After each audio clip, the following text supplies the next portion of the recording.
सुनकर देखो, सुनकर देखो, सुनकर देखो जी। ममता राहुल मोदी बोले, लिखे जितेंद्र जी।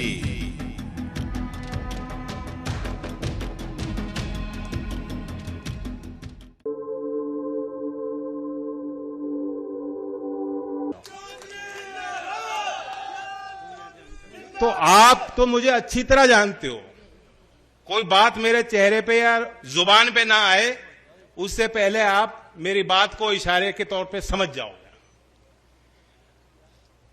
रणनीति, सामाजिक जीवन और राजनीतिक जीवन में रणनीति होनी चाहिए, यही नेता का काम होता है। शतरंज भी यहां खेलते होंगे, किसी को शौक है शतरंज का? तो शतरंज में एक ऐसी चाल हो कि प्रतिद्वंदी ये दिखाता है कि मैं कमजोर हो लिया और फिर मात दे देता है। कुछ हमारे साथ ऐसा ही करना चाहती थी सामने वाली पार्टी।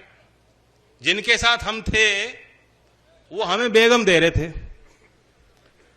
और राजा मारना चाह रहे थे। बताओ,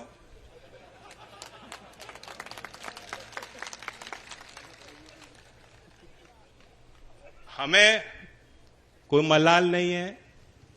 उनकी अपनी जिम्मेदारी अपने दल के लिए, मेरी जिम्मेदारी अपने लोगों के लिए। देश में क्या हो रहा है, कौन से मुद्दे आगे बढ़ चढ़कर जिनकी सरोकार जनता के बीच में है, विश्वास जनता का किन लोगों पर है, उसे हमने और आपने भी देखा। और नेता की बड़ी जिम्मेदारी होती है, कभी कभी तो कड़वे फैसले लेने पड़ते हैं, लोग मनाने पड़ते हैं कि भाई साथ दो, अब तो फैसला हो लिया। और कभी कभी ऐसा होता है कि जनता फैसले लेती है और नेता कहती है कि जनता ही सही है, मैं जनता के साथ चलूंगा। जनता के आगे आगे चलने वाला भी नेता होता है, जनता को मोड़ने वाला भी नेता होता है। और कभी कभी जो जनता का निर्णय, जनता का मिजाज, जनता का जो मन, कौन सी बात जनता को ठीक लग रही है, उस बात के साथ खड़े होने वाला व्यक्ति भी नेता होता है। और मैं लोकदल वालों को समझा सकता हूं। मैं तो लोकदल के लोगों से खास तौर से बात करने आया हूं। बीजेपी के उम्मीदवार हैं ही हमारे, लोकदल वाले पूरे अधिकार के साथ इनसे काम भी लेंगे और लोकदल के मान सम्मान और कार्यकर्ता के मान सम्मान के लिए हम कसर कर भी सकते हैं, ये कसर नहीं छोड़ने वाले। लेकिन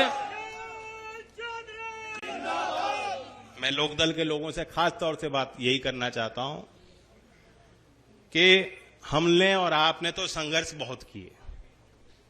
अब आप भी सोचिए, हमारे जो मुद्दे हैं, आप किसान की तरफ देखिए। किसान की अगली पीढ़ी जो है, चौधरी अजीत सिंह जी क्या हमारे क्षेत्र के लिए चाहते थे? वो चाहते थे कि यहां जमीनें तो इतनी छोटी रह गई, बंटवारे होते रहे, आगे भी होंगे। सामाजिक व्यवस्था कुछ ऐसी है कि खेती के लायक जमीन तो और कम बचेंगे। जब तक कोई दूसरा स्रोत खड़ा नहीं होगा रोजगार का, खेती से अलग हटके भी औद्योगिक क्षेत्र में बहुत विस्तार होने की जरूरत है।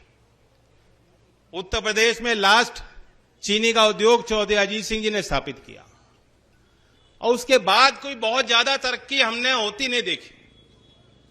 अब हमने देखा है कि सरकार ने जो केंद्र में है, उन्होंने एक इच्छा शक्ति उनकी है जो प्रबल है और जो दिखाई पड़ती है। इनके नजर में कोई काम छोटा नहीं होता। जब तक ये सोच हम समाज में और नेताओं में पैदा नहीं करेंगे कि काम कोई कमजोरी या छोटा नहीं होता। काश्तकार, मजदूरी करने वाला मजदूर, जो कारीगर हैं, कुम्हार है, लोहार है, सुनार है, जो हाथों से काम करते हैं, आपको लगता है कि अरे ये तो बहुत छोटे काम। कई बार मुझे लोग आके मिलते हैं, जी हम तो बड़े छोटे समाज से हैं।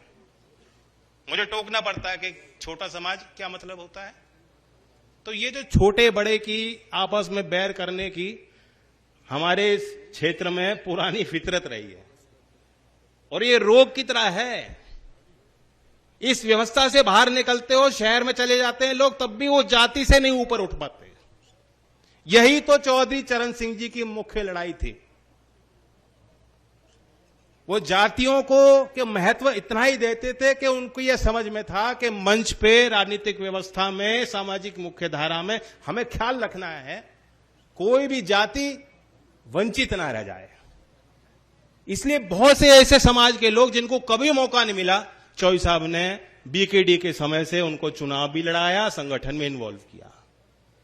आज वही हम स्थिति देख रहे हैं, वही एक राजनीतिक सोच देश में विकसित करने की कोशिश सरकार में बैठे लोग कर रहे हैं।